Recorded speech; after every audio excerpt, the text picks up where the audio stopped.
S'il y a une chose que personne n'aime, c'est la saleté.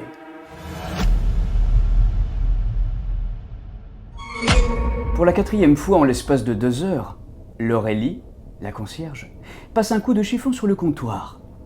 Elle ne sait pas comment les clients de l'hôtel parviennent à laisser des traces à cet endroit. L'établissement a beau être petit, il a plusieurs étoiles, et son prestige ne doit pas être terni. À cause de l'éclairage, les traces de leurs mains grasses sont bien visibles sur le support en verre. Elle n'entend pas les portes automatiques s'ouvrir, et c'est un léger raclement de gorge qui l'interrompt dans son ménage. 2 personnes d'une trentaine d'années, un homme et une femme, attendent qu'elle s'adresse à eux. Elle se dit qu'ils ne ressemblent pas aux clients habituels. Au moins, s'ils gardent leurs gants, ils ne feront pas de traces. Elle leur demande ce qu'elle peut faire pour eux. La femme prend rapidement la parole et déclare qu'ils ont une réservation au nom de Ragd. Tout en s'approchant du comptoir, elle murmure qu'elle a appelé un peu plus tôt. Laurélie se décale pour faire face à l'ordinateur et cherche ce nom dans la liste des clients qui ne sont pas encore arrivés. Elle saisit la souris et clique à plusieurs reprises avant de taper à toute vitesse sur les touches du clavier. Quand elle trouve leur réservation, elle lève les yeux pour les observer un instant. Elle se dit que leur immobilité n'a rien de naturel. Ils donnent l'impression de vouloir se fondre dans leur environnement. C'est peine perdue. Leurs valises sont jaunes et rose fluo, leurs manteaux sont bien trop grands et leurs cheveux semblent aussi vrais que les plantes en plastique de l'entrée. De nuit, pour 2 personnes, pas de petit déjeuner, c'est bien ça? Les statues acquiescent. Et alors que la concierge demande quel moyen de paiement il souhaite utiliser, la femme soulève légèrement son pull, fouille dans la banane dissimulée en dessous et sort plusieurs billets. Quand Laurélie tend la main pour les récupérer, on lui dit qu'elle peut garder la monnaie. D'un côté, elle se dit qu'elle vient de doubler son salaire de la semaine. Et de l'autre, elle se demande s'il ne ferait pas mieux de refuser les réservations sans le versement d'un acompte, histoire de savoir qui laisse entrer ici.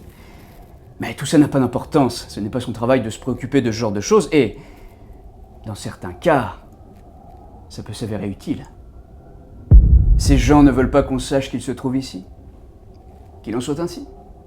Ce ne sont pas les premiers amants qui passent ces portes. Laurélie en a vu d'autres, c'est sûr. Alors pourquoi est-ce que leur attitude lui donne l'impression que la situation est plus grave que ça? Peut-être que... On peut avoir notre clé, s'il vous plaît. La voix grave de l'homme l'interrompt dans ses réflexions. Elle ne sait pas comment il a fait pour s'approcher aussi près d'elle sans faire le moindre bruit. Elle baisse les yeux à la recherche du paquet de cartes magnétiques. Sa collègue en poste avant elle a dû l'oublier dans le bureau à l'arrière. Elle ne lâche jamais ce fichu paquet, à croire qu'on veut lui en demander toutes les 5 minutes. En plus, loin de la base raccordée à l'ordinateur, elle ne peut rien en faire. « Excusez-moi un instant », dit-elle en souriant au duo qui se contente de la regarder, l'air impassible. Elle aperçoit des petites gouttes de sueur, à la limite entre la perruque et le front de la femme. Même si la politique de l'établissement prône la discrétion, elle leur demande s'ils n'ont pas un peu chaud avec ce qu'ils ont sur la tête. Leur visage change instantanément de couleur. L'homme déglutit bruyamment, et la femme fait de son mieux pour cacher son embarras en lui murmurant un nom à peine audible. Fière de son effet, Laurélie se retourne et se rend dans le bureau qui sert aussi de salle de repos. La télévision qu'elle a allumée un peu plus tôt attire son attention. Elle aime regarder les chaînes d'information en continu en coupant le son, et imaginer ce que racontent les présentateurs guindés et beaucoup trop investis par leur propre personne. À cet instant, il y a 2 photos qu'elle a déjà vues ce matin-là. La concierge a envie de se frapper le front de façon théâtrale et de s'exclamer « Mais oui !» Les 2 individus de l'autre côté du mur sont recherchés pour plusieurs meurtres. Il n'y a pas de téléphone dans cette pièce et son portable est dans son casier. Elle attrape les cartes et revient tranquillement derrière le comptoir, les yeux braqués vers le sol. Contrairement à eux, Laurélie sait parfaitement bien gérer ses émotions. La seule chose qui a changé chez elle, c'est la dilatation de ses pupilles. Elles sont un peu plus larges qu'avant. La concierge prend l'une des cartes et l'active. Chambre 107, premier étage à gauche. L'ascenseur et les escaliers sont par là. Elle met la carte dans une petite pochette et y inscrit le numéro de la chambre. Quand elle s'apprête à l'attendre, elle remarque qu'on la vise avec un pistolet. La femme tient le petit objet à l'abri des caméras de surveillance, alors que l'homme se tient pile dans l'axe de la porte du bureau.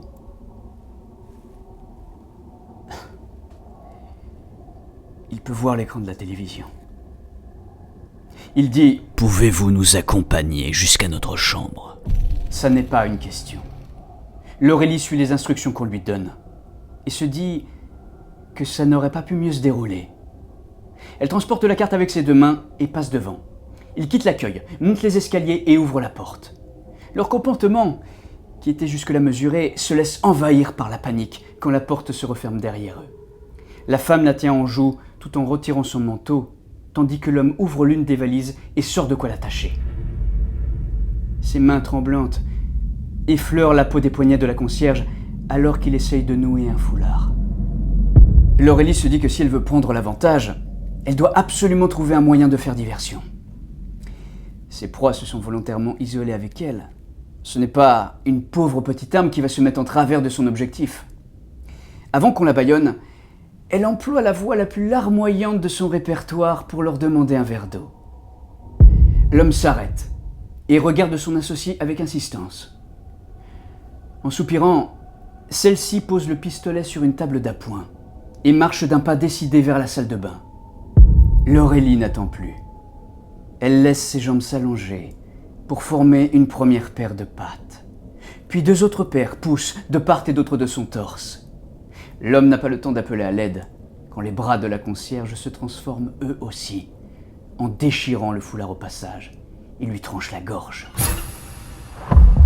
Ses pattes, fines et noires, sont aussi recouvertes de poils que son corps devenu sphérique.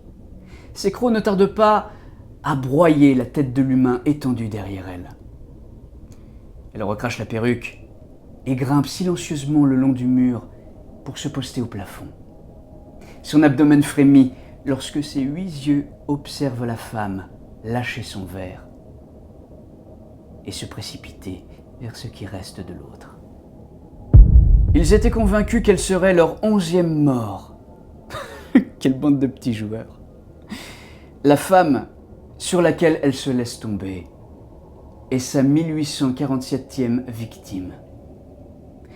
D'un côté, l'Aurélie a bien envie de jouer avec elle toute la nuit. De l'autre, elle se dit qu'elle doit profiter de cette opportunité sans être imprudente. Elle ne compte pas laisser la moindre trace.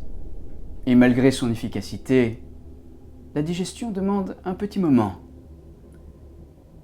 Tout doit être impeccable.